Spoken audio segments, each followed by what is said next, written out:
যারা শুনছেন, দেখছেন, আমার সংগ্রামী ভাই বোনেরা, সবাইকে সংগ্রামী সালাম ও শুভেচ্ছা জানিয়ে শুরু করছি আজকের বিষয়। বাংলাদেশের সকল গ্রামে, বাজারে, শহরে, ওয়ার্ডে ওয়ার্ডে, ইউনিয়ন, উপজেলা, জেলা, শহরের সকল পর্যায়ে সরকারি প্রতিষ্ঠানে অভিযোগ বাক্স বসানো হোক। জনতা তার অভিযোগসমূহ সেই বাক্সে জমা দিতে পারবেন। যখন অভিযোগের সংখ্যা গড়ে 10% নিচে চলে আসবে, তখনই অন্তর্বর্তী সরকার নির্বাচনের আয়োজন করে ক্ষমতা হস্তান্তর করবে নির্বাচিত জনপ্রতিনিধি দল বা জোটের কাছে। আর ততদিন পর্যন্ত জনতা এবং রাজনৈতিক দলসমূহের কাজ এই অন্তর্বর্তী সরকারকে সমালোচনা করা, তাদের ভুলগুলোকে ধরিয়ে দেওয়া এবং তাদেরকে খোলা মনে সহযোগিতা করা সমস্যা নিরসনে। রাজনৈতিক দলগুলোকে অনুরোধ করছি, আরও কিছুদিন ধৈর্য ধরুন, নতুনদেরকে দেশ মেরামত করতে সাহায্য করুন। জেলায় জেলায়, ইউনিয়ন থেকে ইউনিয়নে, শহরে শহরে রাষ্ট্র পরিকল্পনায় গণসংলাপ হোক। জনগণতান্ত্রিক রাষ্ট্রের ভাবনার মহান দায়িত্ব একমাত্র জনগণের। তারা কিভাবে দেশকে দেখতে চায়, আকাঙ্ক্ষা করে, স্বপ্ন দেখে, সেটা জনগণের ইচ্ছার আর সিদ্ধান্তের বিষয়। উপদেষ্টাগণের ভাবনা করার দরকার নাই। এক কথায় জনগণ ভাববে আর উপদেষ্টারা পরিকল্পনা বাস্তবায়ন করবে। জনগণের দাবি প্রত্যাশাসমূহ লিপিবদ্ধ করে আগে সংস্কারের রোডম্যাপ তৈরি করা হোক, তারপর সেটার ভিত্তিতে নির্বাচনী রোডম্যাপ তৈরি করা হোক। যে সকল অতি উৎসাহী রাজনৈতিক দল এখনই নির্বাচনের রোডম্যাপ জানতে চেয়েছেন, দিনক্ষণ ঘোষণা করতে চাইছেন, তাদের এই দাবি প্রত্যাখ্যান করুন। আগে জনগণের দাবি, তাদের ভাবনা, তার উপর ভিত্তি করে সেই লক্ষ্যে পূরণের মধ্য দিয়ে পরবর্তী নির্বাচনের রোডম্যাপ ঘোষণা করা হোক। তার পর্যন্ত সকলকে ধৈর্য ধরতে হবে। স্বাধীনতার 53 বছরে আমরা সকল রাজনৈতিক দলকে দেখেছি, চিনেছি এবং বুঝেছি। আজ আমরা ক্লান্ত, আমরা স্বস্তির নিঃশ্বাস ফেলতে চাই। অন্তর্বর্তী সরকার যেদিন ক্ষমতা হস্তান্তর করবে, তারপর থেকে রাজনৈতিক দল আপনারা না হয় আপনাদের পরিকল্পনা অনুসারে এগিয়ে যাবেন। ততদিন পর্যন্ত বলবো, ডোন্ট ডিস্টার্ব পিপল। এত তাড়া কিসের নির্বাচনের? সকল বয়স্ক ভাতা, প্রতিবন্ধী ভাতা সময়োপযোগী করা যেতে পারে। বেকার ভাতা এবং সার্বজনীন রেশনিং পদ্ধতি চালু করা যেতে পারে, সেটা যে পরিমাণেই হোক না কেন। সকল দুর্নীতিবাজদের সম্পত্তি বাজেয়াপ্ত করে বিদেশ থেকে পাচার করার টাকা উদ্ধার করে এই প্রকল্পগুলিতে বরাদ্দ করা যেতে পারে।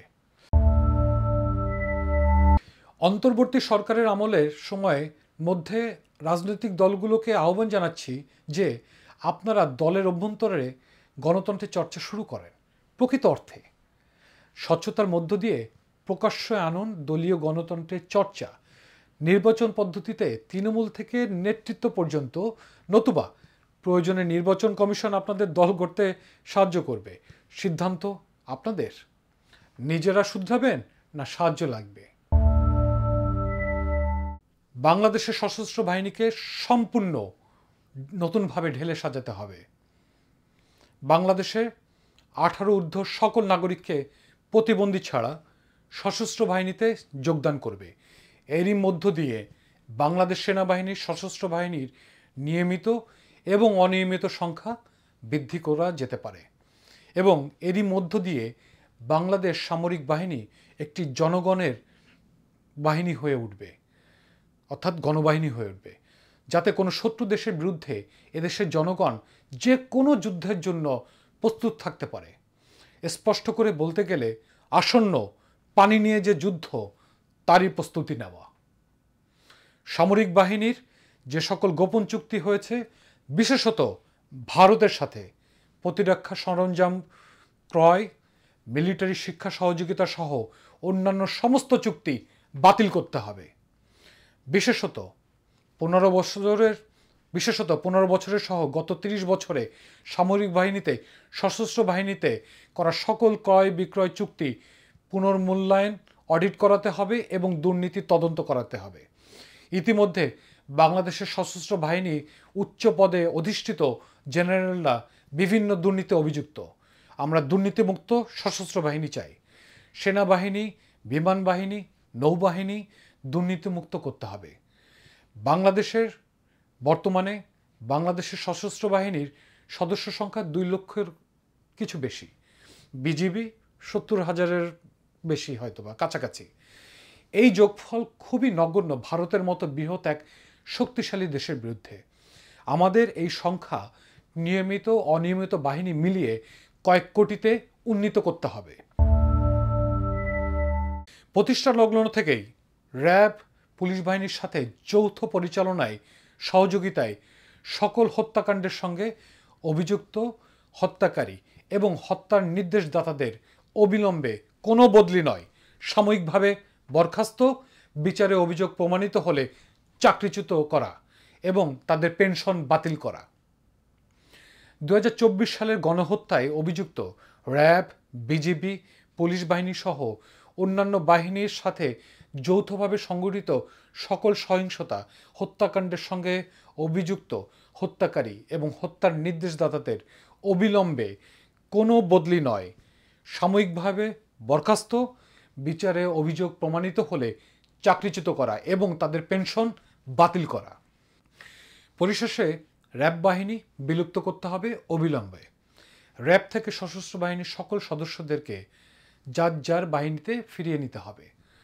পুলিশ, গ্রাম পুলিশ এবং আনসারকে আরও শক্তিশালী আইন শৃঙ্খলা রক্ষাকারী বাহিনীতে পরিণত করতে হবে। সামরিক প্রশিক্ষণপ্রাপ্ত তরুণ যুবকেরা পুলিশ বাহিনীতে সাময়িক সময় অনিয়মিত সদস্য হিসেবে কাজ করলে তারাও সামরিক দক্ষতার পাশাপাশি আইন শৃঙ্খলা রক্ষার অভিজ্ঞতার মধ্য দিয়ে এক দক্ষ জাতিতে পরিণত হবে। ভারতের বাংলাদেশ সীমান্তের অভ্যন্তরে হত্যা বন্ধ করতে হবে, সকল হত্যার বিচার চাইতে হবে। সেই সাথে ভারতের চোরাচালানকালীনদের দেখা মাত্রই গুলির নির্দেশ এবং গ্রেপ্তার করতে হবে। যদি বিএসএফ বাংলাদেশের অভ্যন্তরে কিংবা আন্তর্জাতিক সীমারেখার মধ্যে আইন অমান্য করে তবে সমুচিত জবাব দিতে দ্বিধাবোধ করবে না। ভারতীয় চোরাচালানকারীদের রোধে বাংলাদেশ তার অভ্যন্তরে কাঁটাতারের বেড়া দিবে, প্রয়োজনে দেয়াল তুলবে। বাংলাদেশিদের 1972 থেকে 2020 সাল পর্যন্ত ভারতের বিএসএফ হত্যা করেছে আনুমানিক 1860 জন, আহত করেছে 1145 জন, অপহৃত করেছে 1408 জন, নিখোঁজ 111 জন, ধর্ষণ 15 নারী। 2001 থেকে 2020 সালে এই সংখ্যাগুলো অত্যাধিক। 2001 থেকে 2006 সালের মধ্যে খালেদা জিয়ার শাসন আমলে ঘটেছে সবচেয়ে বেশি। বাংলাদেশে কর্মরত বিদেশিরা, বিশেষত ভারতীয়রা করছে অর্থ পাচার, দিচ্ছে কর ফাঁকি। বিদেশি কর্মীদের আয়কর রিটার্নও দাখিল করার বিধান রয়েছে, অথচ এসবের নিয়ম নীতির তোয়াক্কা না করে লক্ষ লক্ষ বিদেশি নাগরিক বাংলাদেশ থেকে কোটি কোটি টাকা পাচার করে নিয়ে যাচ্ছে, সরকারকে তার প্রাপ্য রাজস্ব থেকে বঞ্চিত করছে। সেটা রোধে 1 সপ্তাহ সময় বেঁধে দিতে হবে। এর মধ্যে অনুমতিপত্র দেখাতে ব্যর্থ হলে ভারতে ফিরে গিয়ে আবেদন করতে হবে। আর আইন অমান্য করে থাকলে গ্রেপ্তার করে বিচারের সম্মুখীন করা হবে। সেই সাথে নিয়োগ দেওয়া প্রতিষ্ঠানকে জরিমানা দিতে হবে অবৈধ নিয়োগের জন্য। এ লক্ষ্যে সরকারি বাহিনীর সাথে ছাত্র জনতার অফিস কারখানায় চেকপয়েন্ট বসাবে শীঘ্রই। গার্মেন্টস সেক্টরে উল্লেখযোগ্য প্রতিষ্ঠানসমূহ যারা অভিযুক্ত, সন্দেহজনক, যেমন PDS group, Li and Fung, Beximco textile and ZXY ইত্যাদি কোম্পানি, এই কোম্পানিগুলোকে নিয়ে কার্যক্রম শুরু করা যেতে পারে। বাংলাদেশের সকল সরকারি অফিসে গত 15 বছরের নিয়োগপ্রাপ্ত মধ্যে যারা স্বৈরতন্ত্রের সাথে দালাল হিসেবে চিহ্নিতদের, অভিযুক্তদের অবিলম্বে বদলি নয়, সাময়িকভাবে বরখাস্ত, বিচারে অভিযোগ প্রমাণিত হলে তাদের চাকরিচ্যুত করা এবং তাদের পেনশন বাতিল করা। সরকারি চাকরিতে কেউ কর্মকর্তা বলে বিবেচিত হবে না এবং কোথাও যেন সেরকম কোনো বৈষম্যমূলক নামফলক না থাকে। রাষ্ট্রের কর্মচারী হিসেবে সকলে যেন দায়বদ্ধ থাকে জনগণের কাছে।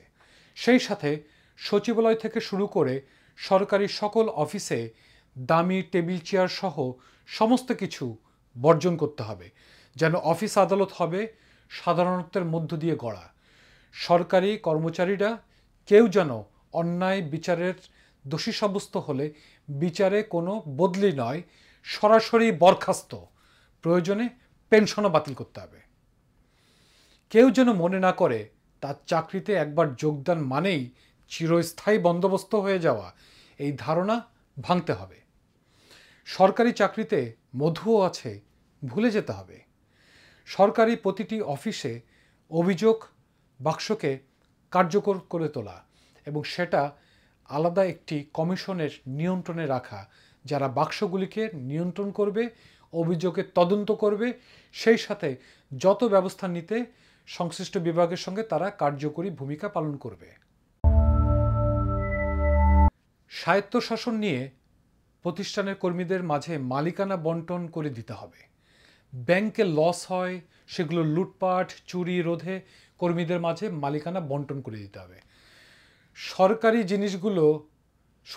জিনিস গুষ্টি মেরা দাও, ধারণা ভেঙে দিন। স্বাস্থ্য, চিকিৎসা, বাসস্থান, বিমান, রেল, পরিবহন, বিদ্যুৎ, পানি রাষ্ট্রের কাছে রেখে বাকিগুলো ছেড়ে দিতে হবে। অর্পিত সম্পত্তি আইন বাতিল পরবর্তী 28-1 অর্পিত সম্পত্তি প্রত্যাবর্তন আইন 2013 যথাযথভাবে প্রকৃত মালিকের কাছে ফিরিয়ে দেওয়া হয়েছে কিনা তা কমিশন করে তথ্য জনগণের কাছে তুলে ধরতে হবে। সম্পত্তি দখলদার যে দলেরই হোক না কেন, তার প্রকৃত মালিককে কাছে ফিরিয়ে দিতে হবে। বিগত সময়ে বরাদ্দকৃত জমি অধিগ্রহণ করে বহুতল নির্মাণ করা যেতে পারে। গণঅভ্যুত্থানে নিহত পরিবারগুলোর আবাসনের জন্য তাদের মাঝে বন্টন করা যেতে পারে।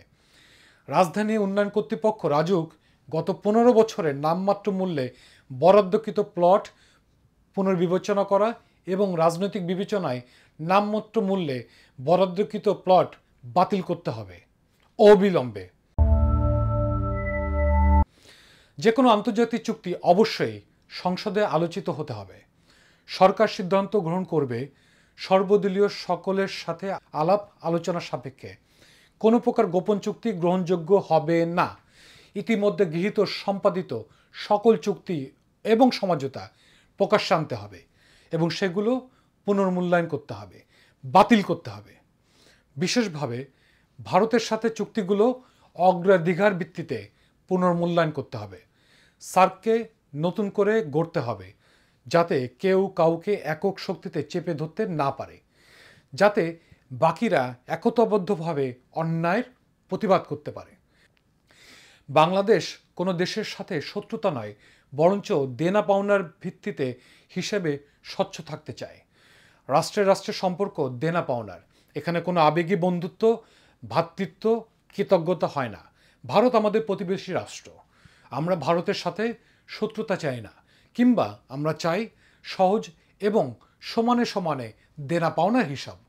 আমরা ভারতের জনগণের সাথে বাংলাদেশের জনগণের আন্তর্জাতিক ভ্রাতৃত্ববোধের সম্পর্ককে আরও সুদৃঢ় করতে চাই। দক্ষিণ এশিয়া তথা সার্কভুক্ত জনগণের সাথে বাংলাদেশের জনগণের ঐতিহাসিক সম্পর্ক আছে।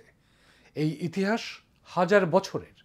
আমরা যেমন একে অপরের জন্য দুঃখিত বোধ করি, ব্যথা বোধ করি, আমরা এই আন্তর্জাতিক ভ্রাতৃত্ববোধ ধরে রাখতে চাই।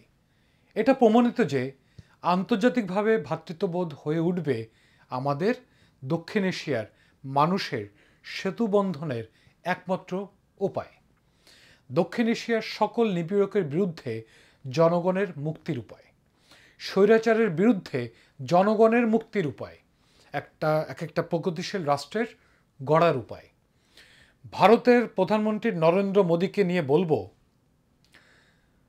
বাংলাদেশকে নিয়ে তালবাহানা ষড়যন্ত্র বন্ধ করেন।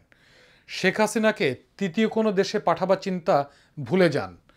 বাংলাদেশের জনগণ আপনার কোনো ষড়যন্ত্র আর মেনে নেবে না। বাংলাদেশের জনগণ ভারতের জনগণের সাথে ঐক্যবদ্ধভাবে আপনাকে গদি ছাড়া করে আপনাকেও ওই স্বৈরাচারের দোসর হিসেবে বিচার করতে চাইবে আন্তর্জাতিক আদালতে। বেলা শেষে আপনি চায়ের দোকানে ফিরে যেতে চাইলেও মুক্তি পাবেন না, আপনি চা বিক্রি করার উপযুক্ত থাকবেন না। শুনে রাখুন, ভালো হইতে পয়সা লাগে না। অবিলম্বে মায়ানমারের স্বাধীনতাকামী সামরিক সংগঠন আরাকান আর্মির সাথে বাংলাদেশের একটি প্রতিনিধি দল পাঠিয়ে যোগাযোগ করতে হবে। বাংলাদেশের সকল রোহিঙ্গা তরুণ তরুণী, যুবক যুবতী স্বাধীনতাকামী আরাকান আর্মির সাথে যোগ দিবে। এক্ষেত্রে বাংলাদেশ প্রয়োজনীয় সাহায্য ও সহযোগিতা করবে। ইতিমধ্যে আমরা দেখেছি মায়ানমারের সামরিক সরকার রোহিঙ্গাদের ফিরিয়ে নেবার ক্ষেত্রে কোনো প্রকার প্রচেষ্টাই নেয়নি, বরং বিভিন্নভাবে ছলচাতুরি করেছে, এখানে গোলাবারুদ ফেলেছে। সেই সাথে বাংলাদেশের ভারতীয় দালাল স্বৈরশাসক শেখ হাসিনা ক্রমাগত তার অদূরদর্শিতার পরিচয় দিয়েছেন। এমনকি আমরা এটাও দেখেছি ভারতের স্বার্থ রক্ষায় গ্রেফতারকৃত মায়ানমার আর্মিদেরকে জামাই আদর করে ফিরিয়ে দেওয়া হয়েছে। অপরদিকে স্বাধীনতাকামী আরাকান আর্মিদেরকে ধরামাত্রই মায়ানমারের হাতে তুলে দেওয়া হয়েছে। এটা মুক্তিযুদ্ধের চেতনা পরিপন্থী, কারণ আমরা যে কোনো স্বাধীনতাকামী সংগঠনকে সমর্থন দেব এবং একমাত্র এই আরাকান আর্মির সাথে যোগাযোগ করতেই পারে আমাদের রোহিঙ্গা সমস্যার সমাধান, সুযোগ সৃষ্টি। যদি এই মৈত্রী সংযোগ স্থাপন সম্ভব হয় তাহলে রোহিঙ্গাদেরকে আরাকানে পুনর্বাসন করা সম্ভব বা তাদেরকে ফিরিয়ে নেওয়া সম্ভব হতে পারে। এক্ষেত্রে বাংলাদেশ সরকার যে কোনো জরুরি পদক্ষেপ নিতে দ্বিধাবোধ করবে না। তাতে ভারতীয় স্বার্থবিরোধী হোক আর পক্ষের হোক আমাদের কিচ্ছু যায় আসে না, কারণ আমরা অতীতে দেখেছি ভারত এ ব্যাপারে কোনো প্রকার সহযোগিতা বাংলাদেশকে কখনোই করেনি। চীন যেমন মায়ানমার আর্মির সাথে যোগাযোগ রেখেছে, তেমনি আরাকান আর্মির সাথেও স্বাধীনতাপন্থীদের সঙ্গেও যোগাযোগ রেখেছে। আমাদের অবস্থানটা হবে নিরপেক্ষ কিংবা আরাকান আর্মির পক্ষে। 2009 সালে আওয়ামী লীগ ক্ষমতায় যাওয়ার পর বিদ্যুৎ ঘাটতি মোকাবেলায় অতি দ্রুত বিদ্যুৎ কেন্দ্র স্থাপনের ক্ষণিক পরিকল্পনায় 3 বছর, 5 বছর ও 16 বছর মেয়াদী ভাড়াভিত্তিক কুইক রেন্টাল এবং রেন্টাল বিদ্যুৎ কেন্দ্র স্থাপন করে। এতে বিদ্যুৎ উৎপাদন দ্রুত বেড়ে অর্থনৈতিক কর্মকাণ্ড গতিশীল হয় বলে সরকারের দাবি। তবে এসব কেন্দ্র থেকে উচ্চ মূল্যে বিদ্যুৎ কিনতে সরকারকে অনেক অনেক টাকা ভর্তুকি দিতে হয়েছে। একে বলে জনগণের পকেট কাটা বলেও সমালোচনা হয়। 2011 সালে তথ্য অনুসারে 16টি কুইক রেন্টাল বিদ্যুৎ কেন্দ্র চালু রয়েছিল এবং জানানো হয়েছিল এর মধ্যে গ্যাস ভিত্তিক 7টি বিদ্যুৎ কেন্দ্রের 352 মেগাওয়াট এবং ফার্নেস অয়েল ভিত্তিক 9টি বিদ্যুৎ কেন্দ্রের 757 মেগাওয়াট। তৎকালীন সময়ে 6টি রেন্টাল এবং 6টি কুইক রেন্টাল বিদ্যুৎ কেন্দ্রের চুক্তির মেয়াদ শেষ হয়ে যায়, কিন্তু লুটপাট যা হওয়ার তা হয়ে গেছে, বাকিগুলোর মাধ্যমে 2023 সাল পর্যন্ত। রাষ্ট্রীয় অর্থনীতি রক্ষায় জাতীয় স্বার্থবিরোধী কুইক রেন্টাল বিদ্যুৎ কেন্দ্রগুলো হতে বিদ্যুৎ ক্রয়ে চলমান সীমাহীন দুর্নীতি অবিলম্বে বন্ধ করতে হবে। যেগুলো অন্যায্য, বাতিলযোগ্য, অবিলম্বে সেগুলো বাতিল করতে হবে এবং ক্ষতিপূরণ হিসেবে যারা এ সকল চুক্তি সম্পাদন করেছে এবং জড়িত বাস্তবায়নের ক্ষেত্রে তাদের সকল সম্পত্তি বাজেয়াপ্ত করে সে সকল ঋণ বা মূল্য মেটানো হবে। প্রয়োজনে চুক্তির নামে যে অর্থ পাচার হয়ে গেছে সেগুলোকে ফিরে পাবার জন্য জাতিসংঘের শরণাপন্ন হয়ে সেই টাকা ফেরত চাইতে হবে। 2013 সালের সুন্দরবনে পরিবেশ বিরোধী রামপাল বিদ্যুৎ কেন্দ্র 1320 মেগাওয়াটের প্রকল্প বাতিল করতে হবে। 2013 সালের 500 মেগাওয়াটের এবং 2015 সালের 1600 মেগাওয়াটের আদানি গ্রুপের সাথে বাংলাদেশের বিদ্যুৎ ক্রয় আমদানি চুক্তি বাতিল করতে হবে। 2014 সালের ত্রিপুরা থেকে 100 মেগাওয়াটের বিদ্যুৎ আমদানি প্রকল্প পুনর্মূল্যায়ন করতে হবে। 2015 সালের ভারতের রিলায়েন্স পাওয়ার এলএনজির সাথে বাংলাদেশের সাথে যে চুক্তি সেটাও মূল্যায়ন করতে হবে। 2018 সালের 130 কিলোমিটার ভারত বাংলাদেশের ফ্রেন্ডশিপ পাইপলাইন প্রকল্প পুনর্মূল্যায়ন করতে হবে। এক কথায় ভারতের সাথে সকল প্রকল্প পুনর্মূল্যায়ন করতে হবে। অন্যায্য চুক্তি বা সমঝোতা স্মারক বাতিল করতে হবে। চুক্তি যেমন বাংলাদেশ ভারত ডিজিটাল পার্টনারশিপ, সমঝোতা স্বাক্ষরের মধ্যে রয়েছে মেরিটাইম কোঅপারেশন, মহাকাশ সহযোগিতা, ওশনোগ্রাফি সহযোগিতা ইত্যাদি প্রকল্প পুনর্মূল্যায়ন করতে হবে। বাংলাদেশের সকল স্থলবন্দর, নৌবন্দর, সমুদ্র বন্দর অর্থাৎ চট্টগ্রাম বা মোংলা বন্দর ভারতের ব্যবহারের জন্য সীমিতকরণ, বাণিজ্য ঘাটতি মেটাতে। বাকি সকল নির্দিষ্ট পণ্য আমদানি নিষিদ্ধ করতে হবে। মূল কথা সমানে সমান আমদানি রপ্তানি। বাংলাদেশের ভেতর দিয়ে 2012 এবং 14 সালের ভারতের উত্তর পূর্বাঞ্চলে পণ্য সরবরাহ সকল চুক্তি, সড়ক নদীর সকল ট্রানজিট অবিলম্বে বন্ধ করতে হবে, ব্যবহার করা বাতিল করতে হবে। যতক্ষণ না নেপাল ভুটানে বাংলাদেশের যোগাযোগ স্থাপন সম্পন্ন হচ্ছে ততক্ষণ কোনো আলাপ হবে না বাতিল প্রসঙ্গে। রেলওয়ে কানেক্টিভিটি সহ সকল চুক্তি ও সমঝোতা প্রকল্প পুনর্মূল্যায়ন করতে হবে। অন্যায্য চুক্তি বাতিল করতে হবে। বাংলাদেশে ভারতের অর্থনৈতিক এলাকা স্থাপন প্রকল্প পুনর্মূল্যায়ন করতে হবে। 1971 সালের ফারাক্কা বাঁধ চুক্তি এবং 1996 সালের গঙ্গা পানি বন্টন চুক্তি পুনর্মূল্যায়ন করে ভারতকে তার সব শর্ত মানতে বাধ্য করা হবে। তিস্তা পানি চুক্তি বাস্তবায়ন অথবা নতুন চীনা প্রজেক্ট বাস্তবায়ন অবিলম্বে।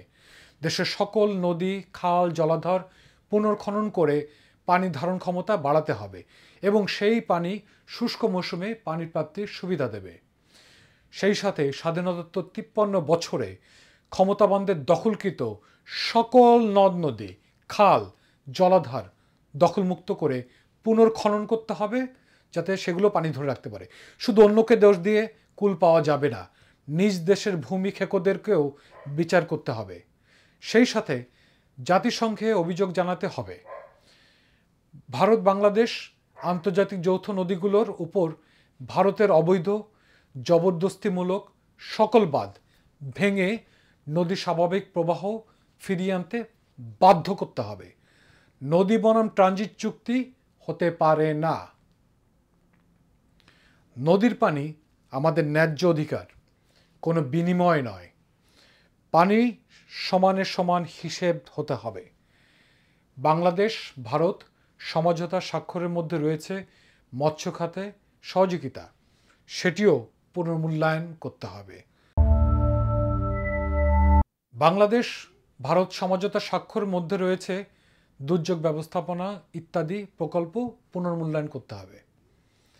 আবহাওয়া অধিদপ্তরকে ঢেলে সাজাতে হবে। বাংলাদেশ ভারত সমঝোতা স্বাক্ষরের মধ্যে রয়েছে স্বাস্থ্য ও ওষুধ সহযোগিতা, সেটিও পুনর্মূল্যায়ন করতে হবে।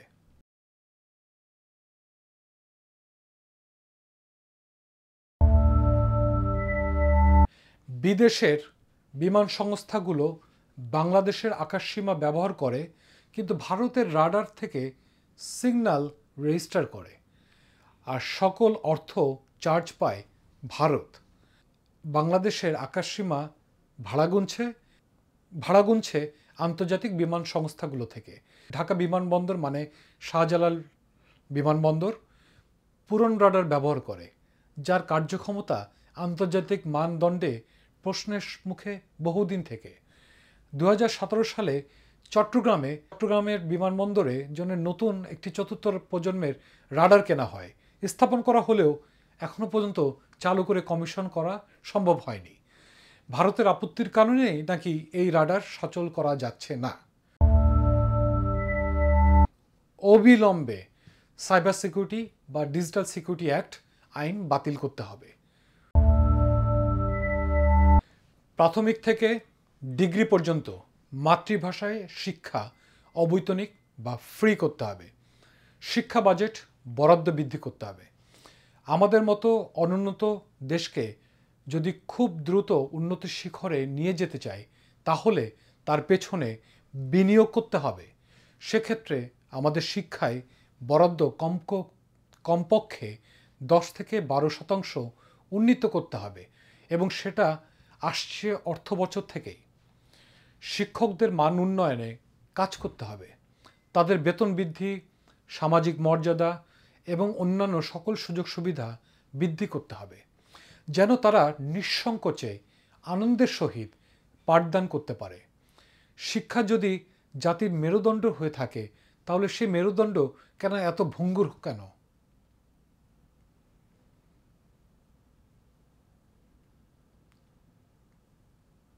সেদিকে তাই খেয়াল রাখার প্রয়োজন আছে। আবারও বলছি, একমুখী শিক্ষার লক্ষ্যে এই কিন্ডারগার্টেন প্রথা, ইংলিশ মিডিয়াম প্রথা সকল বাতিল করতে হবে, এবং বাংলা মিডিয়ামের সঙ্গে ইংরেজি মাধ্যমের একটা যোগসূত্র ঘটিয়ে সকলকে একই পদ্ধতির মধ্যে আনতে হবে। আপনি যদি শিক্ষার বৈষম্য তৈরি করে ফেলেন, তাহলে আপনি রাষ্ট্রের মধ্যে বৈষম্য রোধ করতে সক্ষম হবেন না। স্কুল কলেজগুলোকে কারিগরি শিক্ষায় জোর দিতে হবে, অর্থাৎ পাবলিক স্কুল কলেজগুলোর সিলেবাসে কারিগরি শিক্ষার সিলেবাস সেটা অন্তর্ভুক্ত করতে হবে। বাংলাদেশ শিল্পকলা একাডেমির নেতৃত্বে বা নিজস্ব প্রজেক্ট করা বন্ধ করতে হবে, যেমন পিঠা উৎসব, কুটির শিল্পমূলক বিভিন্ন আয়োজন, নাটক উৎসব, নিয়মিত নাটক ইত্যাদি প্রজেক্ট। এই প্রজেক্টগুলি শুধু কেন্দ্রীয় শিল্পকলাই নয়, জেলা পর্যায় পর্যন্ত পরিচালিত এবং আয়োজিত। বিভিন্ন উৎসবকে কেন্দ্র করে সরকারি টাকায় এসব হচ্ছে চুরির উৎসব। সরকারি অর্থ চোরেদের লুটপাটের একটা মাধ্যম, এবং এই চুরি চলছে কেন্দ্র থেকে জেলা পর্যন্ত, মানে একদম প্রধানমন্ত্রী মন্ত্রী পর্যন্ত এই টাকাটার ভাগ যায়। কোটি কোটি টাকার লুটপাট পৌঁছে যায় সর্বোচ্চ সরকারি এবং রাজনৈতিক নেতৃত্ব পর্যন্ত, অর্থাৎ মন্ত্রী পর্যন্ত। শিল্পকলা যে ক্ষতিটা করছে সেটা হচ্ছে তারা যে নাটক প্রদর্শনীর আয়োজন করছে এসবই ফ্রি, আর যখন দর্শক ফ্রিতে কোনো জিনিস দেখবে, তখন তারা আর গ্রুপ থিয়েটারের নাটক টিকিট কেটে আর যাবে না দেখতে, তারা নিরুৎসাহিত হয়। এতে গ্রুপ থিয়েটারগুলো যে ত্যাগের মধ্য দিয়ে গ্রুপ থিয়েটার চর্চা করে যাচ্ছে সেটা ব্যাহত হয়, ক্ষতিগ্রস্ত হয়। পৃষ্ঠপোষকতার নামে শিল্পকলা একাডেমি যদি এসব চুরি বন্ধ না করে, তবে গ্রুপ থিয়েটারগুলো সেখানে পেশাদারিত্বের সাথে নাট্যচর্চা কিভাবে করতে পারবে? তাদের একটাই চাওয়া, যেন সহযোগিতা করা হয় তাদের প্রদর্শনীর ক্ষেত্রে। নাট্যকলার ক্ষেত্রে আমাদের প্রয়োজন, আমরা চাই গ্রুপ থিয়েটার থেকে একটা প্রফেশনাল থিয়েটার সিস্টেম রূপান্তরিত হোক। এখন যারা গ্রুপ থিয়েটার করছেন শৌখিনভাবে, পরবর্তীকালে যাতে তারা পেশাদারিত্বের সাথে নাট্যচর্চা করে যেতে পারে। যেমন টিভি মিডিয়াতে কাজ করলে আজকাল পরিবার আর আপত্তি করেন না, কিন্তু পাশাপাশি থিয়েটার নিয়েও তেমন কোনো আপত্তি নেই, কিন্তু অর্থনৈতিকভাবে পেশাদারিত্বের সাথে কাজ করবার সুযোগ না থাকার কারণে এটা একটা সংকটময় পরিস্থিতি। এফডিসি আসলে কেমন একটি জায়গা? এফডিসি আসলে কি? এটা একটি স্টুডিও। এখানে বিভিন্নভাবে সেট হবে, সেটটা গ্রামের সেট হোক, শহরের বাড়ির বিল্ডিংয়ের যে কোনো সেট হোক না কেন, সেটা করবার মতো একটা পর্যাপ্ত জায়গা সেখানে থাকবে প্রয়োজন। সেই জায়গাতে মানুষ ঘুরে ফিরে শুটিং করবে। এখন সেটা একটা বাণিজ্যিক কেন্দ্র করা হচ্ছে, বহুতল ভবনের একটা বাণিজ্যিক ভবন। এফডিসি যেখানে অসংখ্য ফ্লোর ছিল, আজ সেগুলি বন্ধ প্রায়। এখন সেখানে বহুতল মার্কেটে গড়ার পেছনে প্রথমে তারা কোটি টাকার বাজেট করেছে, শুনেছি 300 কোটি টাকার বাজেট। এই বাজেট এই মার্কেট করার পূর্বে প্রথমে তারা আগে সেখানে একটা মসজিদ বানিয়েছে, যাতে এটা নিয়ে কেউ কোনো প্রশ্ন না করে, প্রতিবাদ না করে। এবং এই মসজিদ পরবর্তীকালে তারা এখানে বহুতল ভবনের কাজ শুরু করে। এখন ভবিষ্যতে এটাকে একটা লুটপাটের কেন্দ্র করবে। অবিলম্বে এই পদক্ষেপ, এই নির্মাণ বন্ধ করা হোক এবং এই পদক্ষেপের তীব্র নিন্দা জানাচ্ছি যারা ধ্বংসের শেষ পায়তারা করছে। আজকে যেখানে এফডিসি বিভিন্ন অবকাঠামো উন্নয়ন দরকার, সেখানে তারা বাণিজ্যিক কমপ্লেক্স তৈরি করছে। এটা খুবই হতাশাজনক। এরপর বলতে চাই, বিদেশি ছবি বাংলাদেশে দ্বিপাক্ষিকভাবে দেখানো যেতে পারে এবং সেটা সৌজন্য ভিত্তিতে, কিন্তু কোনো একটি বিশেষ দেশের স্বার্থ রক্ষায় ছবি আমদানি এটা অবশ্যই বন্ধ করতে হবে। উৎসব তারাও আমাদের এখানে করবে, আমরাও তাদের ওখানে গিয়ে করব। যেখানে বাংলাদেশের সিনেমা হলের সংখ্যা ছিল 1200 থেকে 1300, আজ সেখানে শখানেক টিকে আছে রুগ্ন অবস্থায়। যদি সিনেমা হল গোনায় ধরা হয় পরিবেশের বিবেচনায়, তবে উপযুক্ত 30টি হল খুঁজে পাওয়া খুব কঠিন হবে। আমাদের দরকার জেলা পর্যায়ে, উপজেলা পর্যায়ে পর্যন্ত সিনেমা হল বৃদ্ধি। সরকারের অনুদানে চলচ্চিত্র অবিলম্বে বন্ধ করতে হবে। চলচ্চিত্রকাররা ভিক্ষুক নয় যে সরকারের দয়ায় ফিল্ম বানাতে হবে। হ্যাঁ, সরকার সেক্ষেত্রে তাদের সহযোগিতা করতে পারে, ব্যাংক ঋণ থেকে শুরু করে স্পন্সর, কারিগরি সহযোগিতা মধ্য দিয়ে। কিন্তু অনুদানের নামে অর্থ দিয়ে এর মধ্যে যে দুর্নীতি ঢুকে যায়, পক্ষপাতিত্ব ঢুকে যায়, অবিলম্বে অনুদান বন্ধ করে সম্ভব হলে চলতি বছরে যেসব অনুদান হয়েছে সেগুলোকে বন্ধ করা হোক। এফডিসি তালিকাভুক্ত অল্প কয়েকজনই বিদেশে অর্থাৎ ভারতে গিয়ে ছবি করছে, কিন্তু আমার ইন্ডাস্ট্রির লোকেরা কিন্তু না খেয়ে আছে, অর্থ কষ্টে আছে। সে কারণে এফডিসির প্রতি মনোযোগ দেওয়া দরকার, কারণ এক একজন শিল্পীর সাথে একটা গোটা পরিবার জড়িত। এখন এই পরিবারগুলো বেকারত্বের মধ্য দিয়ে কাটাচ্ছে, যন্ত্রণায় আর্থিক সংকটের দিন কাটাচ্ছে। তদ্রূপ টিভি চ্যানেলগুলো এক ধরনের আর্থিক সংকটের মধ্যে আছে, কারণ ভারতীয় টিভি চ্যানেলের দৌড়ে আমাদের দেশের টিভি চ্যানেলগুলো রুগ্ন অবস্থায় আছে। যদি আমাদের দেশের চ্যানেলগুলো জনপ্রিয়তা পায়, তাদের কারিগরি মান এবং প্রোগ্রামের কোয়ালিটি দিয়ে, তাহলে শিল্পীরাও বাঁচবে। ইন্ডিয়ান টিভি চ্যানেলগুলোর ওটিটি প্ল্যাটফর্ম যেমন হইচই, জি5, আড্ডা টাইমস, ইরোস নাও, এইগুলি অবশ্যই অবিলম্বে বন্ধ করতে হবে। এদের পেমেন্ট পদ্ধতিতে ব্যবহৃত বাংলাদেশি কোম্পানিগুলোকে সতর্কতা জানাতে হবে, যেন অবিলম্বে তারা ভারতের ওটিটি অ্যাপের প্রতিটি সেবাসমূহ বন্ধ করে দেয়। এর মধ্যে উল্লেখযোগ্য বিকাশ, নগদ, বাংলাদেশি ব্যাংকগুলোর visa card, Amex card, Mastercard, DBBL এর mobile banking, Nexus, even Islami ব্যাংকের সেবা আছে, bank Asia, AB bank, internet banking, UPay, iPay, D money, অনেক এতে। সো বাংলাদেশে বিদেশি ছবি দেখার অনেকগুলো মাধ্যম রয়েছে। আমরা বলবো বিশ্ববিদ্যালয়গুলোতে যে চলচ্চিত্রের বিভাগগুলো আছে সেগুলোকে আরও সমন্বিত করে আরও যুগোপযোগী সিলেবাস প্রণয়ন করা হোক এবং সেক্ষেত্রে কারিগরি সহযোগিতা তৈরি করা হোক, যাতে বিশ্ববিদ্যালয়গুলো থেকে দক্ষতা সম্পন্ন কারিগরি শিল্পী, নির্মাতা তৈরি হতে পারে। ভারতীয় চ্যানেলগুলি যেগুলো আছে সেগুলোকে অবিলম্বে বন্ধ করতে হবে। ভারতে যদি আমাদের চ্যানেল না চলে, তাহলে তাদের চ্যানেল আমাদের দেশে চলবে কেন? ডিশের লাইনগুলো কেটে দিন। এই শিল্পীদেরকে সাদা কালো তালিকা করার এই অপসংস্কৃতি থেকে আমরা মুক্ত হতে চাই। বর্তমানে অনেক শিল্পীর জীবন খুব নিদারুণভাবে পার করছে। ক্ষমতা পালা বদলের সাথে সাথে কালো তালিকাভুক্ত করা হয় এইসব শিল্পীদের। বিরোধী দল সমর্থিত শিল্পীরা এই অবস্থায় চলছে, এই কালচারটা চলছে প্রায় 30 বছর ধরে। হ্যাঁ, একজন কণ্ঠশিল্পী একাই নন, তার সঙ্গে জড়িত একাধিক বাদ্যযন্ত্র শিল্পীও। তাতে ক্ষতিগ্রস্ত হয় সামগ্রিকভাবে, এটা শিল্পাঙ্গনকে ক্ষতিগ্রস্ত করে। অবিলম্বে এই প্রথা বন্ধ হোক। গণঅভ্যুত্থান পরবর্তী আমরা দেখেছি যে রাস্তাঘাটে পরিচ্ছন্নতায়, সাহায্যে, চিত্রণে, শোভাবর্ধনে ছাত্রদের এক বিশেষ ভূমিকা আমরা দেখতে পাচ্ছি, কিন্তু আমরা জানি না যে তারা পরিকল্পিতভাবে এবং কনস্ট্রাকশনের সঙ্গে সামঞ্জস্যপূর্ণভাবে রেখে কাজগুলো করেছে কিনা। আমরা বিভিন্ন ধরনের সৌন্দর্য বর্ধনের প্রজেক্ট হাতে নিতে পারি।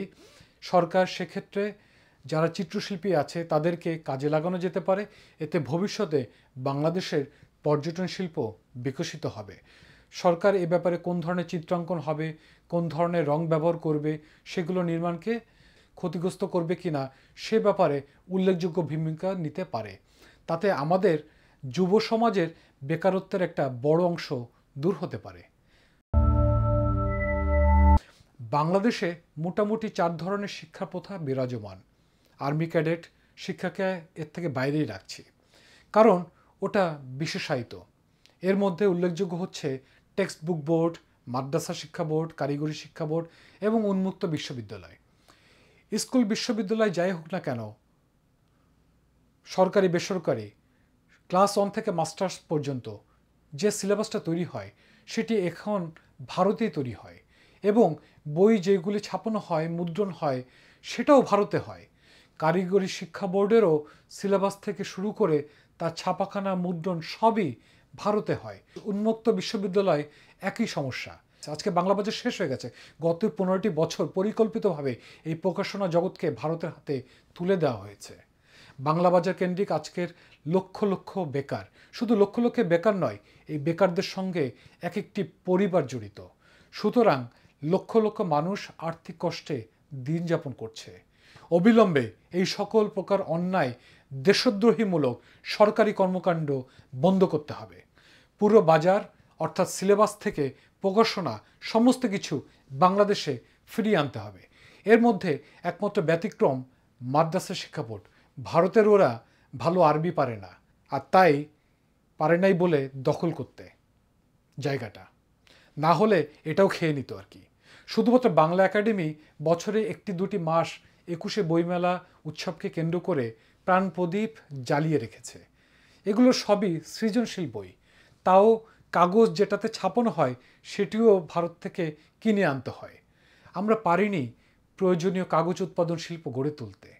অবিলম্বে এই বিষয়গুলো লক্ষ্য করা দরকার, নীতিমালা তৈরি করা দরকার এবং উদ্যোগ হওয়া দরকার। এখানে আপাতত ধৈর্য ধরে আমার কথা শোনার জন্য ধন্যবাদ। আবারও সবার জন্য শুভেচ্ছা, ভালোবাসা ও সুস্থতা কামনা। নিশ্চয়ই আবারও দেখা হবে।